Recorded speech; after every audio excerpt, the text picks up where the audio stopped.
All right, let's talk a little bit about the time that I broke into a frat house. Before we get to that, though, I just want to say welcome back to the channel. It's been a little while, I think about 9 years now. Used to go by Genuine under the name Christian now. So if you're seeing this upload and you're like, who's this guy? That's probably why you don't recognize me. These days, while I don't do much in terms of content creation here on YouTube, I am streaming here on YouTube every night, like around 8 Eastern, 9 Eastern.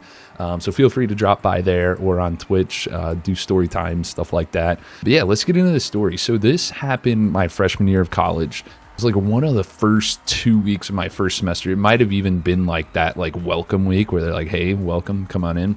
And if you don't know, finding a party can be quite tough if you're a freshman. And it's like even harder if you're a dude. So luckily though, my roommate at the time had a few female friends and they were down to go to a party with us and actually like give us a chance to get in. And we ended up going to a couple houses, and they were either like extremely boring or, you know, complete sausage fest. So one of the girls ended up getting a message that there was a party going on at a like frat annex house, and it was pretty good, which if you don't know, that's just kind of like a house that like a frat will use to do their parties, but it's not like they're like official frat house, because a lot of them, they don't let you drink and stuff like that.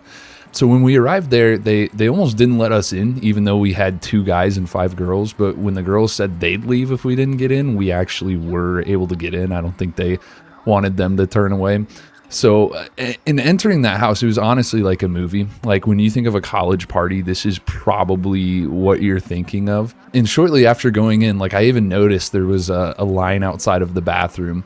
And finally, someone got mad enough that they just opened the door, and all you could see was 2 people butt naked going at it, which just made the people in line even more mad, obviously. The house was pretty simple. Like, it wasn't like a huge house or anything. They had a keg in the back, you know, where they were like charging for beer, and then a pong table set up. And I remember it was like the hottest party I've ever been in. Like, not that like you go to a party and they're chilly by any means, but this one was like really bad. I mean, it was just straight nut to butt in there, rubbing chest anywhere I go, and I was absolutely dripping in sweat, which, I mean, I already am the type of person that sweats quite a bit. So now you're probably wondering, how did I break into a frat house if I was already in there? But we'll get to that in a little bit. I remember getting clobbered on the pong table, and I decided, all right, I do need to use the bathroom at a certain point. And I definitely wasn't going to wait in that line. So what I did is I ended up dropping off my backpack, and I just headed to the backyard because everyone was taking a piss in the backyard. I was like, easy, that works. I vaguely remember trying to get back into the house, but there was like a guy at the back door, and he said I wasn't allowed in.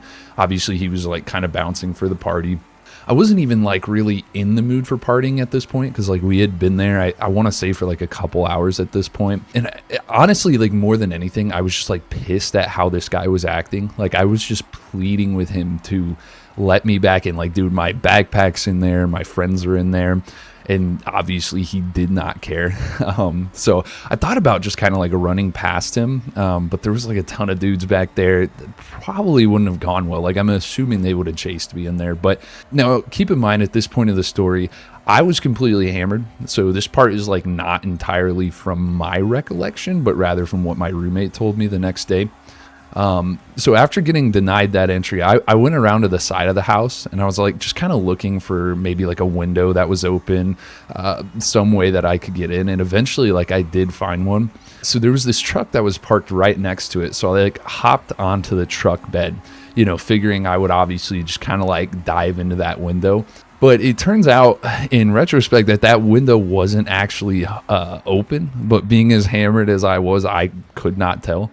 I ended up jumping through the window, and I broke the glass and then landed on the floor right next to the pong table. There were so many people, and the music was so loud that, believe it or not, nobody even noticed that the window shattered right away.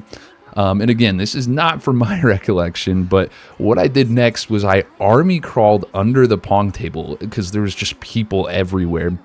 And then I popped up next to my roommate. And literally moments later, the music stops and someone screams like, "Who broke that effing window?" Just freaking out. I'm assuming one of the owners of the house. Now, again, this is according to my roommate, but I started even pointing at the window and yelling who broke it, and they genuinely could not figure out it was me. And now for probably like the craziest part of this story is I actually woke up the next day without a single scratch on me. Like, which looking back now, I don't know if you've seen like those videos of like that dude that punched a window at the bar or something, but like that is a recipe for disaster. Like that is literally a large way that people die. And again, I had not even a scratch on me, not like a goose egg on my head or anything. I was completely unscathed. And so the next day, like kind of after my roommate explained what had happened, I eventually realized I didn't have the keys to my car or my dorm. So we actually ended up having to go back to the house the next morning to find my keys, and they just kind of had them on a rack of lost keys for me, which was really solid. And those guys were much cooler when they weren't trying to keep every single dude out of the house. They were just drinking beers on the porch. And even the next day, they had no idea it was me. And honestly, I don't know if I'm the ass of this story or the frat guys that wouldn't let me get back in and get my backpack and see my friends, but it was one hell of a way to start college, that's for sure. But again, that's kind of it for the story. Thank you for listening. Like I said, it's been quite a while since I've uploaded anything here on YouTube. But again, if you want to see content, story time, feel free to tune in. I'm going to be live tonight. I'm live every night. Right here on YouTube. You can go to Twitch. I think YouTube's like the best quality, so I would recommend stopping in there. But yeah, stop by, have a chat, catch up with me, and again, thank you so much for watching, and I hope you have a great day. Bye.